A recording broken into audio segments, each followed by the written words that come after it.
Good afternoon.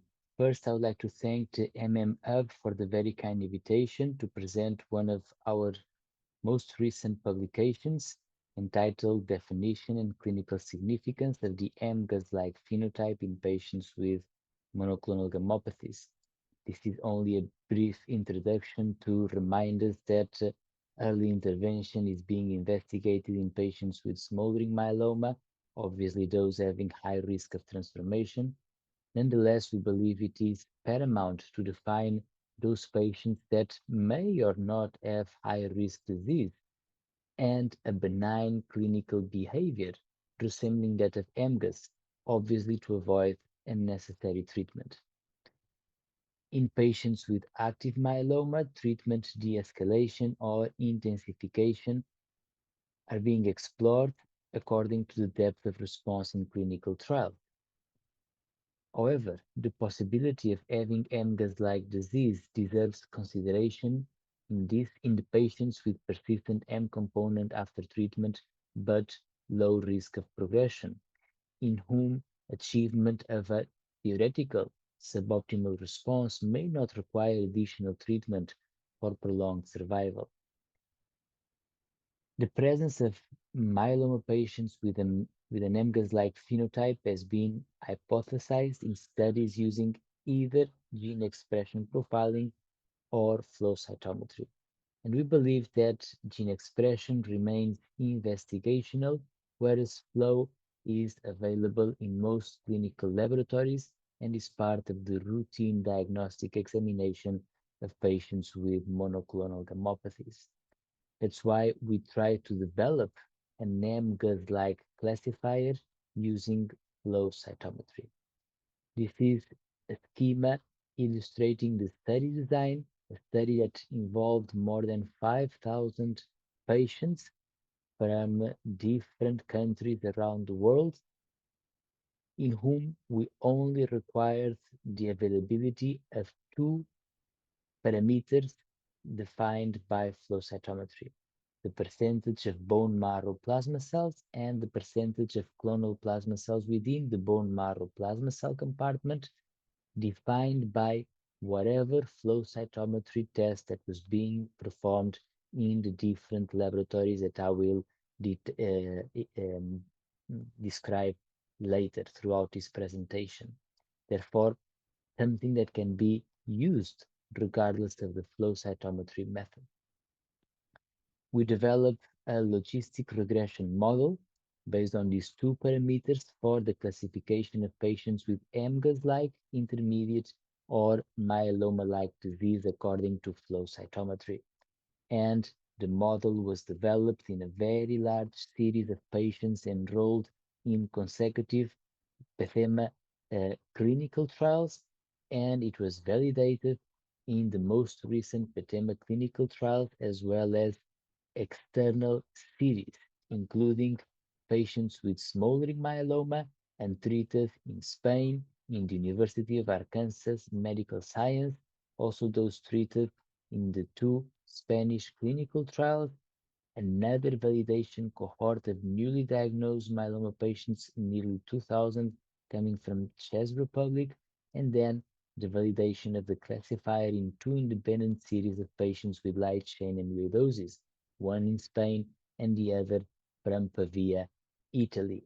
And I would like to stress out that the model is available as a simple calculator that is open access in the MGUS-like web page, where you only need to introduce these values that are routinely available in clinical flow cytometry reports.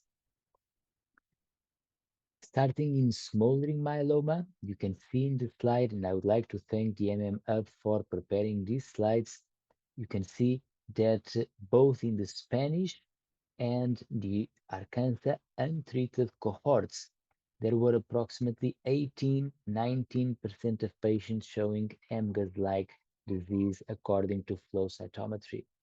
And the estimated rate of disease progression at 2 years was of nearly 5% in those patients with MGUS-like disease in the Spanish cohort and 11% in those patients with MGUS-like disease in the Arkansas cohorts.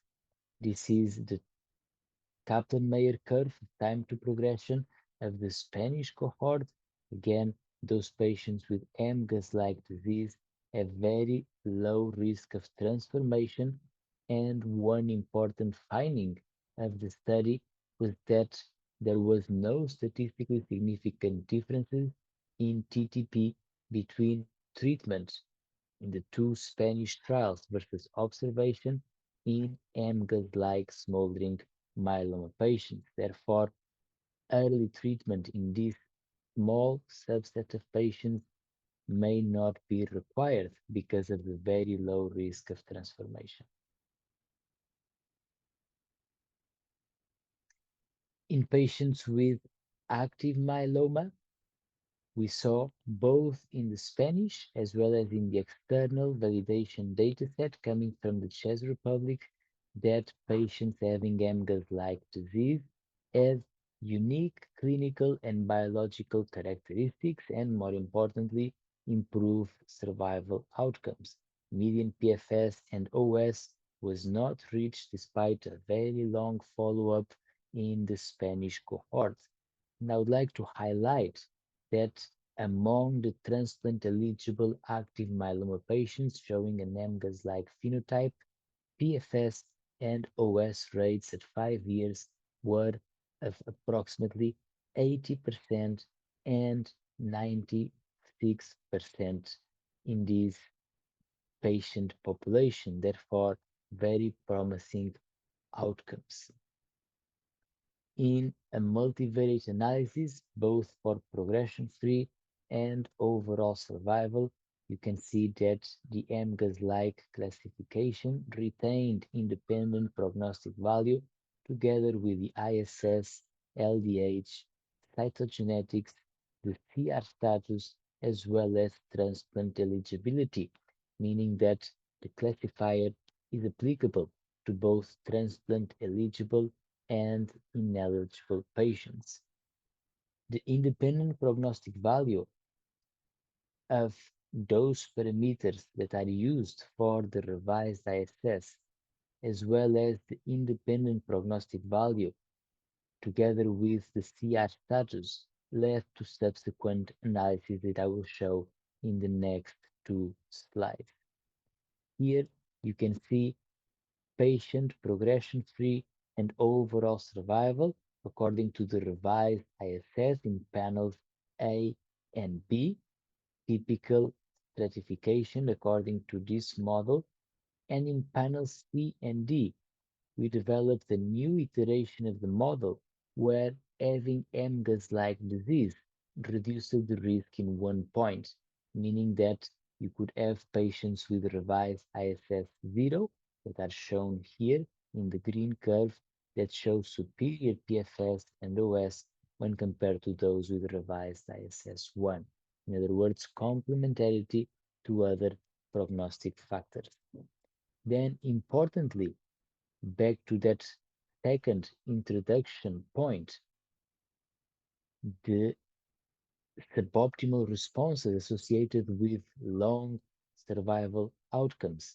We show here both for CR as well as MRD stratification that patients having MGUS-like phenotype display long progression-free and overall survival regardless of the depth of response, particularly when stratified by CR versus no CR.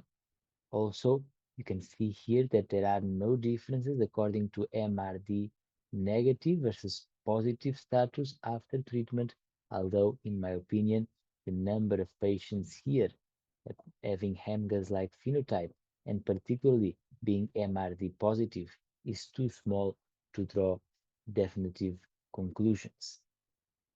Finally, we also applied the classifier in patients with light chain amyloidosis.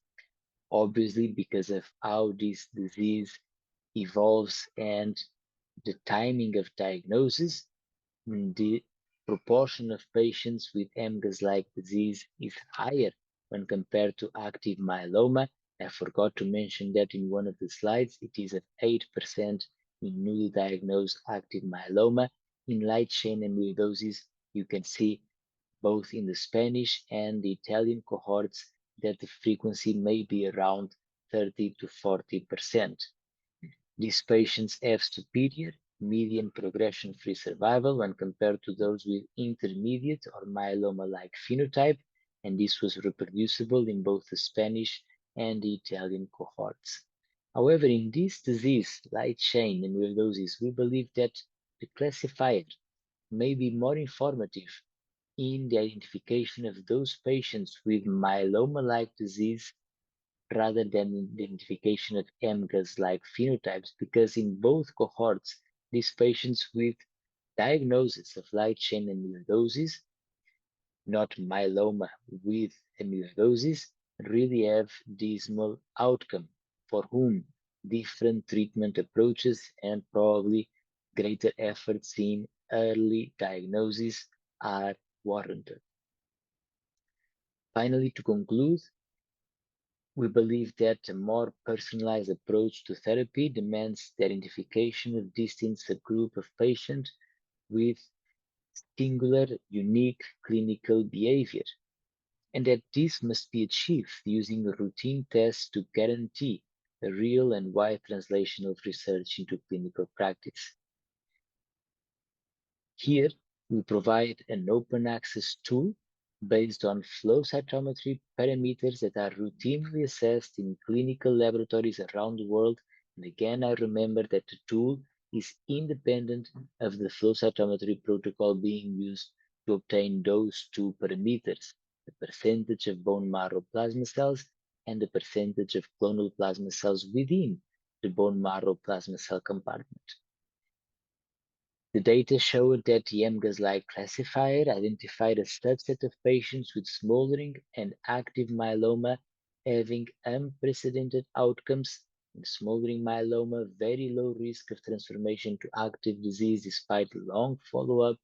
In patients with active myeloma, particularly those that are transplant eligible, excellent rates of PFS and OS at 5 years of nearly 90%. Also importantly, a favorable outcome that does not depend on the depth of response, particularly the achievement of complete remission.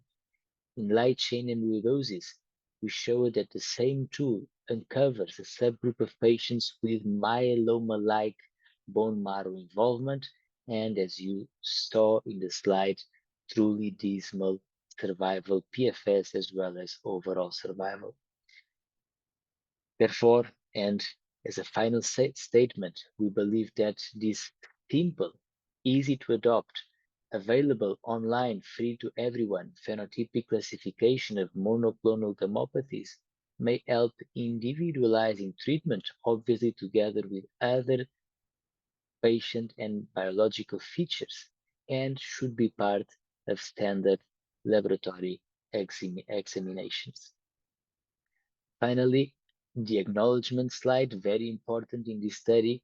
As I mentioned throughout my presentation, this was truly an international collaborative effort, including the investigators from the Policlínico San Mateo in Pavia, the University of Arkansas Medical Sciences in the United States, also the group from Ostrava in Czech Republic, the Euroflow Consortium, obviously, and last but not least, our group in the University of Navarra, and more importantly, the Spanish myeloma group, from where all the flow cytometry data stemmed to create the MGUS-like classifier.